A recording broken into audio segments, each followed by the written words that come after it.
మీరు సంపాదించిన మనీని హ్యాపీ మనీగా మార్చుకోవాలనుకుంటే విజువలైజేషన్ 2.0కి జాయిన్ అవ్వండి. నమస్కారం ప్రియా చౌదరి గారు. ఈ మధ్యకాలంలో నేను ఒక కేసు చూశానండి. అంటే ఒక రియల్ ఇన్సిడెంట్ అనమాట. దాన్ని ఏ విధంగా తీసుకోవాలని నాకు కూడా అర్థం కాలేదు.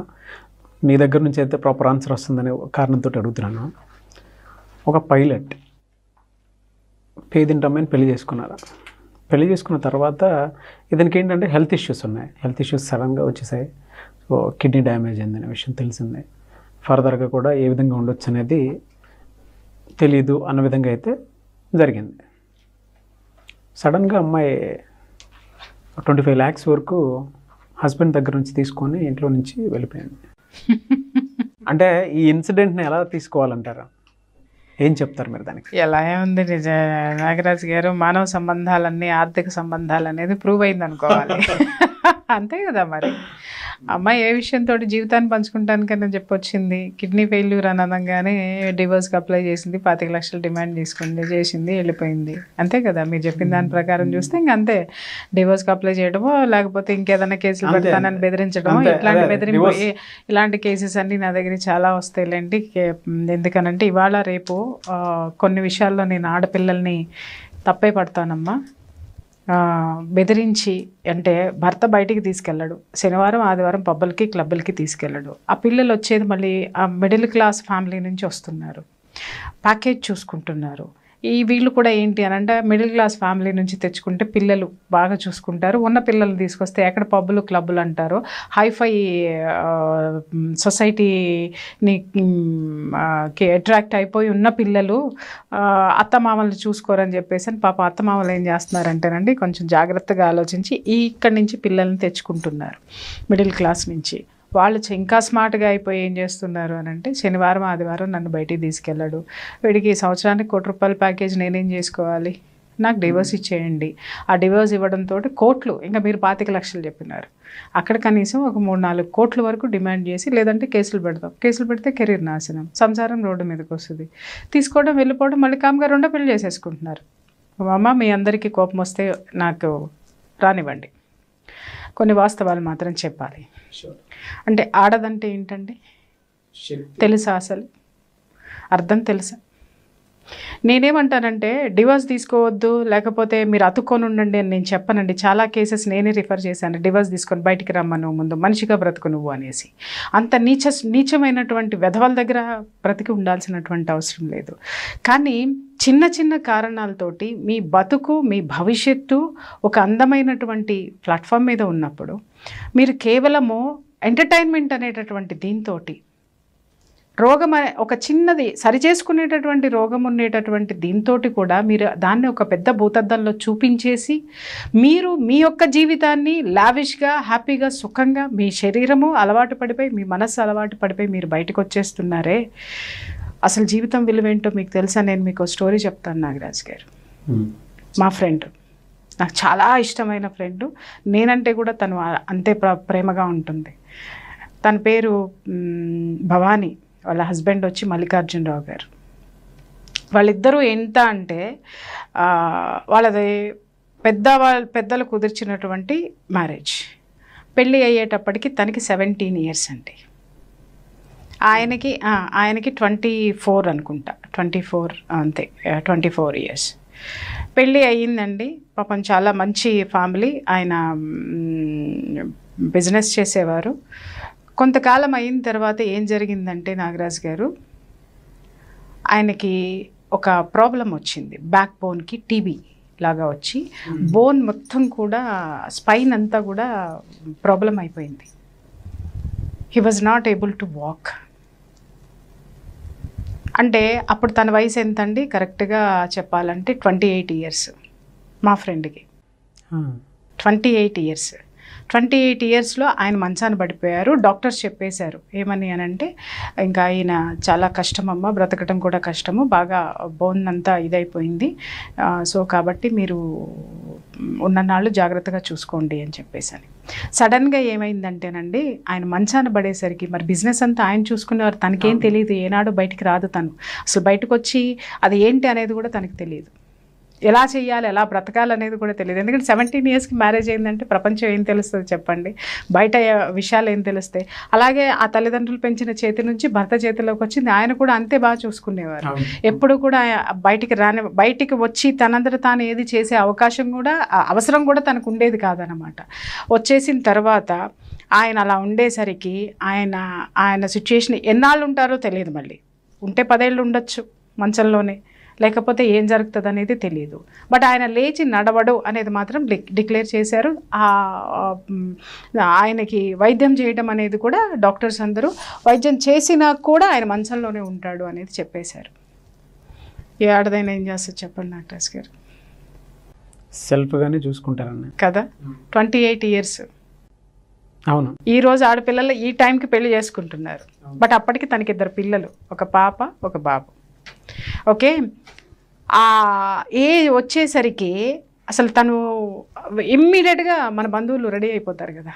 అవును. అసలు మనం ఏమనాలి, ఒక కష్టంలో ఉన్నామంటే అసలు మన బంధువులకి ఎంత ఇష్టమో అసలు ఆ పరిస్థితులు అంటే మనల్ని చూస్తే వాళ్ళకి ఎంత ఆనందమో అసలు. మనం ఆ సందర్భంలోనేనండి బంధువుల దగ్గర నుంచి మనం బోళ్ళంత ప్రేమని పొందుతాం. మనం ఆనందంగా సుఖంగా ఉన్నప్పుడు అసలు వాళ్ళు ఎక్కడుంటారో మనకు తెలియదు, నిజంగా కష్టం ఉన్నప్పుడు అసలు వాళ్ళు ఎక్కడుంటారో తెలియదు. ఉచిత సలహాలు ఇవ్వడానికి వచ్చేటప్పుడు మాత్రం కోకొల్లలుగా వస్తారు. ఇమ్మీడియట్గానే ఆ బంధువులందరూ ఏం చేశారు అని అంటే సొంత మేనమామలు కానివ్వండి, తర్వాత అన్నదమ్ములు కానివ్వండి, బాబాయిలు కానివ్వండి, పిన్నులు కానివ్వండి, ఆవిడకి బ్రెయిన్ వాష్ చేశారు. ఏంటి అని అంటే వదిలించుకుని వచ్చేసి వద్దు వాడు అసలు, ఎందుకంటే మంచంలో ఎన్నాళ్ళు ఉంటాడో తెలియదు. అవును. ఓకే, ఎన్నాళ్ళు నువ్వు చేయాలి ఈ చాకరీ అంతా, నీకు అవసరమా? నువ్వు బయటకు వదిలేసి వచ్చేసే అతన్ని. బయటకు వస్తే ఇంకా వాళ్ళ బ్రదర్స్ వాళ్ళందరూ అమెరికాలో వెల్ సెటిల్డ్ అనమాట. వాళ్ళందరూ నీకు ఇక్కడ ఏదో ఒకటి లైఫ్ హ్యాపీగా చూస్తాం మేము, అలాగే లేదు అనంటే చిన్న వయసు నీది, ఇంకొక పెళ్లి చేస్తాం మేము అని ఇలా చాలా ఆమెకి సపోర్ట్ ఇచ్చారండి. అంటే ఇక్కడ మన బంధువుల్ని బహుశా తిట్టుకోకూడదేమో. అంటే ఈ ఆడపిల్లల వెర్షన్ ఇప్పుడు మనం ఇద్దరు గురించి చర్చించుకున్నాం, 2 కేసుల గురించి చర్చించుకున్న ఆడపిల్లల లాంటి వాళ్ళని చూస్తే ఒక విధంగా ఆవిడకి చాలా సపోర్ట్ చేశారు వీళ్ళందరూ కూడా. బట్ షీ రిజెక్టెడ్ అండి. నాకు 2 పిల్లలు ఉన్నారు, నా బిడ్డలకి తండ్రి తను, నేను అమ్మని, కానీ బట్ మంచంలో ఉన్నా ఎలా ఉన్నా కూడా హీస్ ఫాదర్, కాబట్టి నాకు భర్త. సో నేను వదలటం అనేది మాత్రం జరగదు అని చెప్పేసి ఎలా ట్రై చేసింది అని అంటే, సావిత్రి గనక యముడు వెంటబడి మొగుడు ప్రాణాలు తెచ్చుకున్నట్టు తిప్పని హాస్పిటల్ లేదండి, చూపించని డాక్టర్ లేదండి. అట్లా వెతికి పట్టుకొని ఎక్కడ వాళ్ళ ఆ జర్నీలో ఒక మంచి డాక్టర్స్ దొరికారు.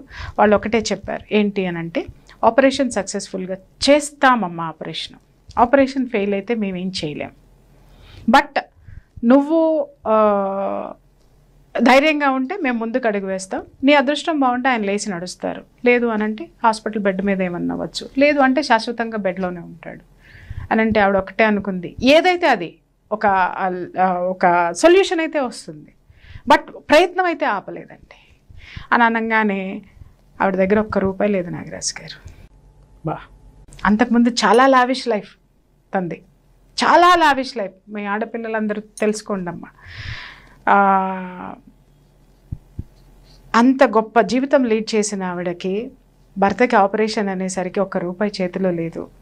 పుట్టింటి దగ్గర నుంచి కూడా తనకి హెల్ప్ వచ్చేటటువంటి అవకాశాలు, అంటే ఇక్కడ వాళ్ళని కూడా మనము తప్పు అనడానికి వీల్లేదు. ఎందుకనంటే ఆ టైంకి పాపం వాళ్ళ పుట్టింటి వాళ్ళు కూడా కొంత డౌన్ఫాల్లో ఉన్నారు, ఆవిడకి ఎక్కడి నుంచి లేదు. అప్పుడు తను నిజంగా తన కృషి ఏదో మన పెద్దవాళ్ళు అంటారు కదా, ఒక అడుగు ముందుకేస్తే భగవంతుడే ఎదురొస్తాడు అన్నట్టుగా, వన్ ఆఫ్ హర్ కజిన్ అనమాట, బ్రదర్, ఆయన హెల్ప్ చేశారు ఏది ఆపరేషన్కి.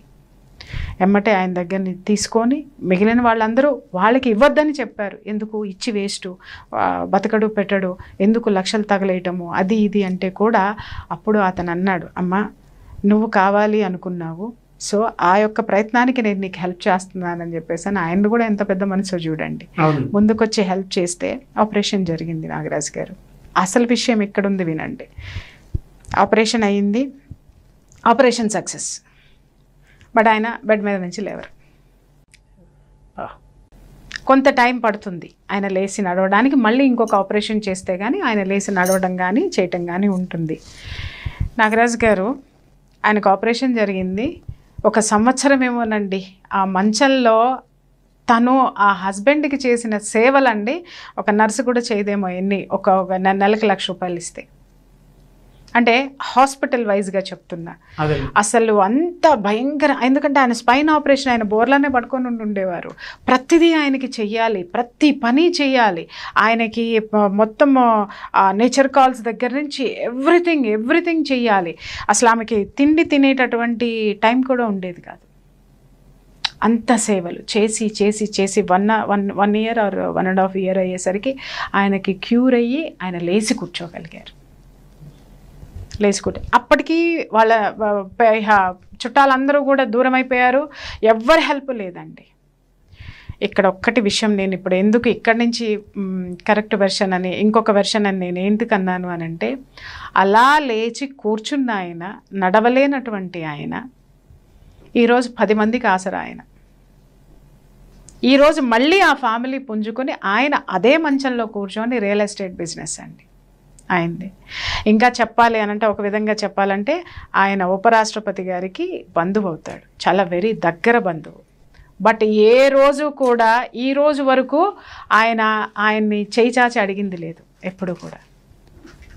ఓకే, ఒకప్పుడు ఇంట్లో ఆయన సిచ్యుయేషన్ ఉన్నప్పుడు ఇంట్లో పిల్లలుకి అన్నం పెట్టడమే కష్టమైనటువంటి ఆ ఫ్యామిలీ ఈరోజు ఆ పిల్లలకి అప్పుడు 4 ఇయర్స్ ఒకళ్ళకి, 6 ఇయర్స్ ఒకళ్ళకి. ఈరోజు ఆ పాప ఇంజనీరింగ్ అయిపోయి అమెజాన్లో జాబ్ చేస్తుంది. మంచి కాలేజ్, నారాయణమ్మ కాలేజ్లో చదువుకుంది. తర్వాత మెరిట్ స్టూడెంట్. తర్వాత ఆ బాబు ఇప్పుడు ఇంజనీరింగ్ చేస్తున్నాడు. ఫస్ట్ ఇయర్ మొన్న 87% ఎంతో తెచ్చుకున్నాడు, 88%. మంచి కాలేజెస్ చదువు చెప్తూ ఆయన ఆ భార్య పడిన కష్టానికి ఆయన కూర్చోలేదండి, మంచంలో కూర్చోలేదండి. ఆ మంచంలో లేవలేని మనిషి ఇంకొకళ్ళ చేతుల మీద తీసుకొని వెళ్ళాలి. కానీ ఆయన బయటికి వెళ్తున్నారు అని అంటే కనీసం ఒక ఏరియాలో కానివ్వండి, బస్తీ లీడర్లు కానివ్వండి లేచి నుంచి ఉంటారు. ఆ స్టామినా ఆయనది. ఆర్థికంగా మళ్ళీ పుంజుకున్నారు, చాలా హ్యాపీగా ఉన్నారు, హ్యాపీయెస్ట్ ఫ్యామిలీ. ఈరోజు నిజంగా చెప్పాలి అని అంటేనండి, వాళ్ళ బాబుని అడిగితే నీకు రోల్ మోడల్ ఎవరు అని అంటే మా డాడీ అని చెప్తాడు. ఆ పాప ఉంటుందండి నిజంగా, ఎంత ఇవాళ ఉన్న ఆడపిల్లల్లో లాగా ఆ పాప ఉండదు. ఆ పాప శాలరీ ఎంత వస్తుందో వచ్చినట్టు వాళ్ళ మదర్కి చెప్తుంది అనమాట, అమ్మ శాలరీ పడింది ఒకసారి చూసుకో. అంటే అంత అద్భుతంగా, అంత పద్ధతిగా అన్ని కష్టాల్లో పిల్లల్ని ఒక స్థాయికి తెచ్చుకున్నారు. సమాజంలో వాళ్ళు నిలబడ్డారు, ఒకళ్ళకొకళ్ళు అండగా నిలిచారు, తోడుగా ఉన్నారు. చెప్పండి, ఒక కష్టం వచ్చింది కదా అని చెప్పి మనం పారిపోయి ఎక్కడో దాక్కుంటే మరొక కష్టం రాదా? అప్పుడెక్కడికి పారిపోతాం మనం? బంధం అంటే 4 రోజులు మోజు తీరేంత వరకు ఉండి, మోజు తీరిపోయిన తర్వాత మళ్ళీ ఇంకొక గూటికి వాలిపోయే పక్షులు చాలా ఉంటాయండి. ఒకళ్ళు మిమ్మల్ని నమ్ముకొని వచ్చారే, వాళ్ళని ఏం చేసిపోతున్నారు మీరు?